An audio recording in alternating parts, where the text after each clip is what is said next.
ধুলো দিয়ে ছুটছে ঘোড়া, চারদিকে মানুষের ঢল, করতালি আর উচ্ছ্বাসে মুখর পুরো ময়দান।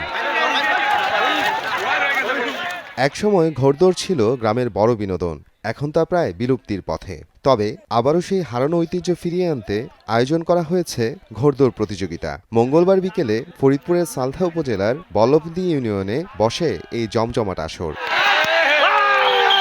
ঘোড়ার পিঠে কিশোর সোয়ারি, দৌড় থামলেই পড়ছে চাবুকের ঘা। কেউ দাঁড়িয়ে, কেউ বসে উপভোগ করছে এই প্রতিযোগিতা।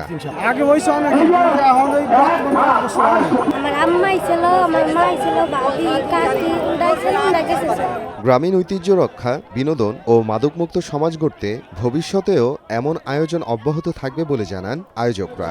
ঘোড়া দৌড় প্রতিযোগিতার আয়োজন হয়েছে, আলহামদুলিল্লাহ অনেক লোকজন এখানে সমাবেত হয়েছে। আমরা মানুষদেরকে সুন্দর একটা আনন্দ দিতে পারছি, এজন্য আমি নিজে আনন্দিত।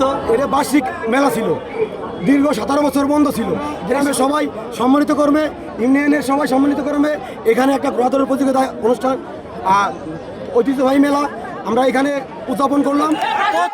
চিতাইলার বিল থেকে নিশাতলা পর্যন্ত 2 কিলোমিটার দৌড়ে অংশ নেয় 9 জন প্রতিযোগী। প্রথম স্থান অর্জন করে এলইডি টিভি জিতে নেয় জসিম মোল্লার ঘোড়া। দ্বিতীয় ও তৃতীয় স্থান পায় 8,000 ও 6,000 টাকা। সময় সংবাদ, ফরিদপুর।